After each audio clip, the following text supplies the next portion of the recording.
ദേവാമൃതം ദേവാമൃതത്തിൽ ഇനി ജ്യോതിഷ പങ്ക്തി.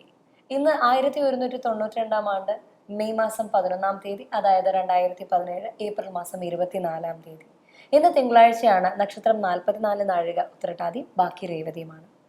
പതിവ് പോലെ ജ്യോതിഷ പങ്ക്തിയിൽ നമ്മളോടൊപ്പം ഉള്ളത് സർ ഡോക്ടർ പദവികൾ ഉൾപ്പെടെ നിരവധി ദേശീയവും അന്തർദേശീയവുമായ പുരസ്കാരങ്ങൾ നേടിയിട്ടുള്ളതും 40 വർഷത്തിലധികമായി തിരുവിതാംകൂർ ദേവസ്വം ബോർഡ് മേൽശാന്തിയായി സേവനമനുഷ്ഠിച്ചിട്ടുള്ളതുമായ, സർവോപരി നമുക്കൊക്കെ പ്രശ്നപരിഹാരങ്ങളും മാർഗനിർദ്ദേശങ്ങളും തന്നുകൊണ്ട് നിരവധി പേരുടെ ജീവിതത്തിലേക്ക് വെളിച്ചം വീശുന്ന നമ്മുടെ പ്രിയങ്കരനായ ഗുരുനാഥൻ സർ ഡോക്ടർ കുടമാളൂർ ശർമാജിയെ വളരെ സ്നേഹാദരങ്ങളോടെ നമുക്ക് ഇന്നത്തെ അധ്യായത്തിലേക്ക് സ്വാഗതം ചെയ്യാം. നമസ്കാരം ശർമാജി. നമസ്കാരം. ഇന്നത്തെ കത്തിലേക്ക് ഡിയർ ശർമാജി, കണ്ണൂർ ജില്ലയിൽ നിന്ന് നിഷ എഴുതുന്നു. എൻ്റെ മകളുടെ കാര്യം അറിയുന്നതിന് വേണ്ടിയാണ് ഈ കത്ത് എഴുതുന്നത്. 1992 ജൂലൈ 28 രാത്രി 9:26 ആണ് ജനനം.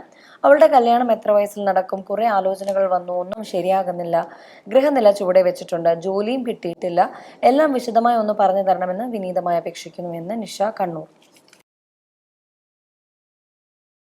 ഈ ജാതകത്തിലെ കുംഭലഗ്നം, ലഗ്നാധിപൻ 12-ാം ഭാവത്തിൽ മകരരാശിയിലെ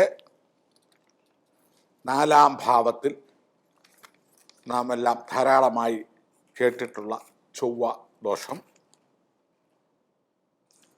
7-ാമിടത്ത് വ്യാഴം എന്നിവ സ്ഥിതി ചെയ്യുന്നു. ലഗ്നത്തിൻ്റെ 4-ാം ഭാവത്തിൽ ക്രൂരഗ്രഹങ്ങൾ, പാപഗ്രഹങ്ങൾ, വിശിഷ്യ പാപഗ്രഹങ്ങളുമായി ബന്ധപ്പെട്ട ഗ്രഹങ്ങൾ, പാപഗ്രഹങ്ങളെ നോക്കുന്ന ഗ്രഹങ്ങൾ എന്നിവ നിന്നാൽ വിവാഹത്തിന് തടസ്സം, ഒത്തിണങ്ങി കിട്ടാൻ ബുദ്ധിമുട്ട്, കാലതാമസം, പഠിത്തമോ ഉദ്യോഗമോ സൗന്ദര്യമോ കുടുംബമോ സ്ഥലമോ എന്നിവ സംബന്ധിച്ചൊരു യോജിപ്പിലെത്താൻ കഴിയാതെ വരിക, ഒന്നുമില്ലേ ദൂരെ കൂടുതൽ വരൻ പാർട്ടികൾക്ക്, അല്ലെങ്കിൽ ഹൈറ്റ് കൂടുതൽ, അല്ലെ ഹൈറ്റ് കുറവ്, അല്ലെ ഏജ് കൂടുതൽ, അല്ലെ കുറവ്, അല്ലെ വിദ്യാഭ്യാസം, അല്ലെങ്കിൽ ഉദ്യോഗം, അല്ലെ മറ്റു ചില സാമൂഹിക കുടുംബ പശ്ചാത്തല വ്യത്യാസങ്ങൾ, കാര്യമായ വ്യത്യാസങ്ങൾ എന്നിവയും, അതല്ല എങ്കിൽ ഏറെക്കുറെ എല്ലാം ഇണങ്ങി വന്നതിന് ശേഷം അവനവൻ്റെ കുടുംബക്കാരോ വേണ്ടപ്പെട്ടവരോ ഉള്ളതിൻ്റെ പരിസരങ്ങളിൽ നിന്ന് വരുന്ന പ്രപ്പോസൽസ്. ഇത് സ്ത്രീ പുരുഷ ഭേദമന്യേ ഈ 4-ലെ ചൊവ്വായ്ക്ക് ഒരേ ഫലമാണ്. അതായത് നമുക്ക് ഏതെങ്കിലും വിവാഹബന്ധം ഏറെക്കുറെ ഒന്ന് ഇണങ്ങിക്കിട്ടിയാൽ ആ ഇണങ്ങിക്കിട്ടുന്ന വ്യക്തി നമ്മുടെ സ്വന്തമോ ബന്ധമോ ആയ ആളുകളുടെ പരിസരങ്ങളിൽ താമസിച്ച് വരവേ അവരോട് ഏതെങ്കിലും തരത്തിൽ അവനവനെ പറ്റിയുള്ള അഭിപ്രായങ്ങൾ, അല്ലെ പെൺകുട്ടിയെക്കുറിച്ചുള്ള അഭിപ്രായങ്ങൾ, അല്ലെങ്കിൽ പയ്യനെക്കുറിച്ചുള്ള അഭിപ്രായങ്ങൾ, അതിൻ്റെ കുടുംബ പശ്ചാത്തലങ്ങൾ, മാതാപിതാക്കൾ സംബന്ധിച്ച വിഷയങ്ങൾ ഒക്കെ ചോദിച്ചു കഴിയുമ്പോൾ ഈ വിവാഹത്തിന് അനുകൂലമല്ലാത്ത, പ്രത്യേകിച്ച് പ്രതികൂലമായ ചില സംഭാഷണങ്ങൾ ഉണ്ടാവുകയും മുറുകി നിൽക്കുന്ന പ്രപ്പോസൽസ് വിട്ടുപോവുകയും ചെയ്യാം. അങ്ങനെയാണ് ബഹുഭൂരിപക്ഷവും. ആലോചനകൾ വരാത്തതല്ല, വരുന്ന ആലോചനകൾ തട്ടിക്കളയുക. ആരിലാണ് ഇവ കാണുന്നവർ അന്യന്മാരെ പോലെ അല്ല, ഇക്കാര്യത്തിൽ അന്യന്മാർ അല്ലായിരിക്കും അവനവൻ്റെ വേണ്ടപ്പെട്ട ആളുകൾ, മിത്രങ്ങളോ രക്തബന്ധുക്കളോ പ്രത്യേകിച്ച് മാതൃവഴി ബന്ധുക്കളോ ആകാം.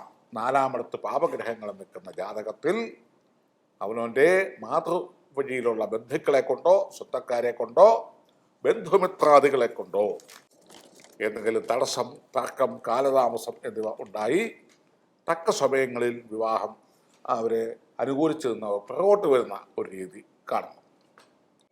ഇത് എങ്ങനെയായിരുന്നാലും ഒന്നുപോലെ ഇണങ്ങിക്കിട്ടാനുള്ള ബുദ്ധിമുട്ടും, ഇണങ്ങിക്കിട്ടിയാൽ ഇങ്ങനെയുള്ള കുഴപ്പങ്ങളും ഒക്കെ സംഭവിക്കാൻ വളരെ വളരെ സാധ്യത സ്ത്രീ പുരുഷ ഭേദമന്യേ എല്ലാ മതസ്ഥർക്കും, എല്ലാ സമുദായക്കാർക്കും, എല്ലാ സ്റ്റേറ്റുകാർക്കും ഒക്കെ ഇത് ബാധകമാണ്. നല്ല അഭിപ്രായം പറയാൻ ബുദ്ധിമുട്ടായിട്ട് വരും. അല്ലെ പണ്ട് കേസുണ്ടായിരുന്നു, അല്ലെ വസ്തുവൊക്കെ വിറ്റു, അല്ലെ കടം കയറി മുങ്ങി, അല്ലെ പഠിത്തത്തിനിടയ്ക്ക് എന്തൊക്കെയോ ചില പ്രശ്നങ്ങളൊക്കെ ഇങ്ങനെ ഊമർ കേൾക്കുന്നുണ്ട്, അതൊന്നും ഓർത്ത് മാറിയിട്ടില്ല. അതല്ലെങ്കിൽ പെൺകുട്ടി കുറച്ചു കാലം അവിടെ ഇല്ലായിരുന്നു എന്നൊക്കെയാണ് ആളുകൾ പറയുന്നത്. ഞങ്ങൾക്ക് കൂടുതലൊന്നും അറിയാൻ മേല, ഞങ്ങൾ ഒരു അകന്ന ബന്ധുവാണെന്നുള്ളതേ ഉള്ളൂ. പിന്നെ നിങ്ങളൊക്കെ പോയി അന്വേഷിച്ചിട്ട് ബാക്കി ഉത്തമ ബോധ്യം വന്നിട്ട് നിങ്ങൾ കല്യാണം കഴിച്ചോളുക എന്ന് പറയും. ഇത് കേട്ട വാദി കേൾക്കാത്ത വാദി, കേട്ടിരിക്കുന്നവർ തുമ്മിയാത്രയ്ക്കുന്ന മൂക്ക് പോലെ വേണ്ട എന്ന് നോക്കും. ഇങ്ങനെ പല തടസ്സങ്ങൾ വരാം. എങ്കിലും 27-നും 30-നും മധ്യേ നിന്നുടെ മംഗല്യകാലമുതിപ്പതും 27, 28, 29, 30 എന്നീ വയസ്സുകളിൽ മംഗല്യകാലമുതിപ്പതും വിവാഹകാലം ഉദിച്ചു വരും. ധാരാളമായി പ്രപ്പോസൽസ് വരും.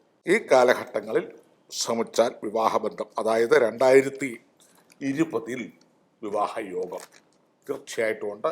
2019 സെപ്റ്റംബർ മുതൽ 2020 സെപ്റ്റംബറിന് ഉള്ളേ മംഗല്യകാലം കണിശമായിട്ടും ജാതകത്തിൽ പറയാം.